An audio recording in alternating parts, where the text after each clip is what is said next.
সম্মানিত আজকের এই জামে মোহাম্মদিয়া তেতলি তীরাবাড়ি মাদ্রাসার ঐতিহাসিক দস্তারবন্দি মহাসম্মেলনের সম্মানিত সভাপতি সাহেব, প্রথমে আমরা আল্লাহ পাক রব্বুল আলামিনের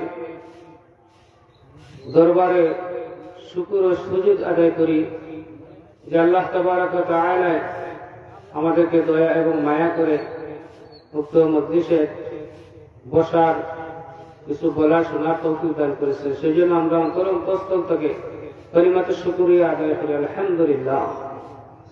মাহতারাম হাজিরিন, আমি আপনাদের সামনে সূরাতুল আলে ইমরানের আয়াত কারিমা তিলাওয়াত করেছি।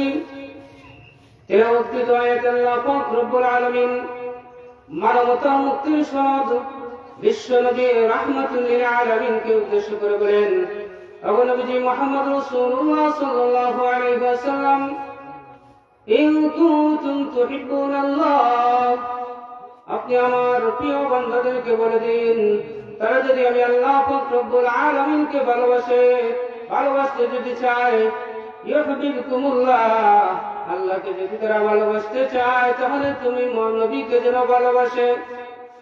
আর আপনি নবীজিকে যদি আমার প্রিয় বান্দা বান্দীরা যদি ভালোবাসে তাহলে আমি আল্লাহ পাক রব্বুল আলামিনের ভালোবাসা তারা পেয়ে যাবে। আর যারা আমি আল্লাহ পাক রব্বুল আলামিনের ভালোবাসা পেয়ে যাবে তাদেরকে আমি আল্লাহ পাক রব্বুল আলামিন পুরস্কার দান করব। কি পুরস্কার? আল্লাহ বলেন, তাদেরকে তাদের সমস্ত গুনাহ রাশি আমি ক্ষমা করে দেব। আল্লাহু গফুরুর রহিম, আল্লাহ বলেন আমি ক্ষমাশীল দয়ালু আল্লাহ। যে আল্লাহ পাক রব্বুল আলামিনকে ভালোবাসতে চায় সে যেন কি করে? আমার নবীকে ভালোবাসে। আল্লাহ শিখিয়ে দিলেন, ও দুনিয়ার মানুষেরা, তোমরা যত ধরনের ভালোবাসা মহব্বত তোমাদের অন্তরের মধ্যে আসে, তোমরা সর্বপ্রথম আল্লাহকে ভালোবাসতে যদি চাও তাহলে আমার নবীর ভালোবাসা থাকতে হবে। আমার নবীর ভালোবাসা যদি পেয়ে যাও তাহলে আমি আল্লাহ পাক রব্বুল আলামিন তোমাদেরকে ভালোবাসবো।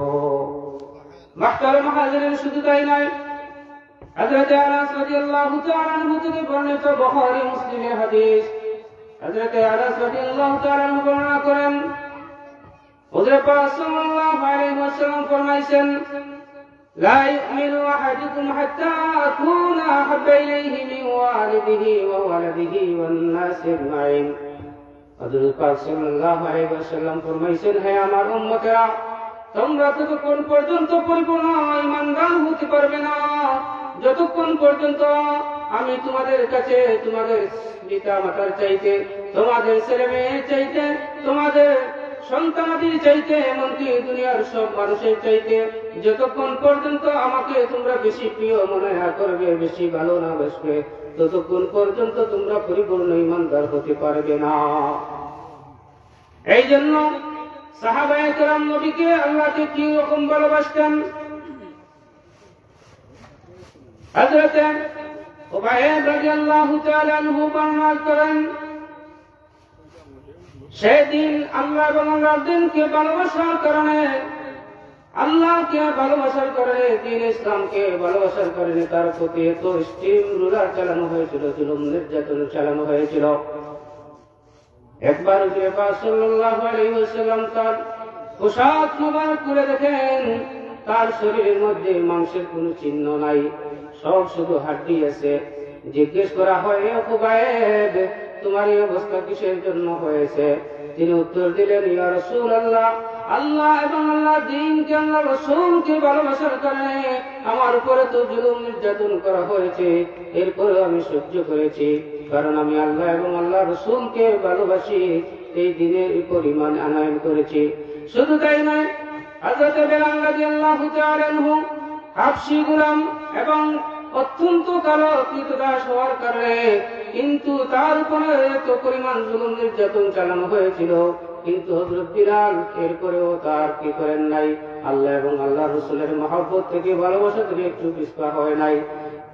তার মালিকেরা ঈমান আনার কারণে তারপর অত্যন্ত মরুভূমির উত্তপ্ত বালুর মধ্যে গরমের মধ্যে তাকে শুয়ে পাথর চাপা দিয়ে তাকে শাস্তি দিতে থাকে। এদিকে সে আহাদ আহাদ বলে স্লোগান দিতে থাকে, আল্লাহর কথা উচ্চারণ করতে থাকে। এমতো অবস্থায় একদিন হযরতে সিদ্দিক আকবর রাদিয়াল্লাহু তাআলা আনহু রাস্তা দিয়ে হেঁটে যায়। হেঁটে যাওয়ার পর দেখে বেলালের অবস্থা। হযরতে আবু বকর সিদ্দিক বলেন, ও বেলাল, তোমাকে যখন শাস্তি দেয় তখন তুমি আহাদ আহাদ স্লোগান দাও কেন? এর কারণে তো তারা তোমাকে বেশি শাস্তি দিতে দেখি, তুমি আহাদ আহাদ আস্তে আস্তে বলতে তো পারতে। হযরত বেলাল বলেন, আবু বকর, তুমি তো জানো না, তারা যখন আমাকে যখন তারা শাস্তি দেয়, আমার উপর যখন তারা অত্যন্ত জুলুম নির্যাতন চালায়, কিন্তু আমি যখন আহাদ আহাদ স্লোগান দেই, এমতো অবস্থায় আমি এই শাস্তির কোনো কিছু টের পাই না। বলেন সুবহানাল্লাহ। মুহতারাম হাজিরিন, সময় স্বল্পতার কারণে আল্লাহ পাক রব্বুল আলামিন আমাদের ইমানের চাহিদা, ইমানের দাবি হলো আমাদের সব থেকে আল্লাহ এবং আল্লাহর রাসূলের মহব্বত আমাদের অন্তরের মধ্যে বেশি থাকতে হবে। এই জন্য হযরত উমরকে একদিন বললেন, রাসূল বললেন, যতক্ষণ পর্যন্ত তোমাদের ইমান তোমাদের জানের চাইতে সবকিছু চাইতে আমাকে বেশি না ভালোবাসবে, তোমার ইমান পরিপূর্ণ হবে না। উমর বলেন, ইয়া রাসূলুল্লাহ, আমার জান দেখে তো আপনাকে বেশি ভালোবাসি। আল্লাহ নবী বলেন, না উমর, এখনো তোমার পরিপূর্ণ ইমান হয় নাই। তখন হযরত উমর একটু করে চিন্তা করে বললেন, ইয়া রাসূলুল্লাহ, এখন থেকে আমার জানের থেকেও আপনি আমার কাছে বেশি প্রিয়, বেশি ভালোবাসা। তখন আল্লাহর রাসূল বলেন, আল আনা, ওই উমর, এখন থেকে ফাকাতুল ইস্তাকমালাল ঈমান, তোমার ঈমান পরিপূর্ণ হয়ে গেল। আল্লাহ পাক রব্বুল আলামিন যা বললাম, যা শুনলাম, আমাদেরকে আমল করার তৌফিক দান করুন। ওয়া আখিরু দাওয়ানা আলহামদুলিল্লাহি রাব্বিল আলামিন। আসসালামু আলাইকুম ওয়া রাহমাতুল্লাহি ওয়া বারাকাতুহু। আলহামদুলিল্লাহ, আমরা অত্যন্ত গুরুত্বপূর্ণ আলোচনা শুনছিলাম। نؤمن به ونتوكل عليه ونعوذ بالله من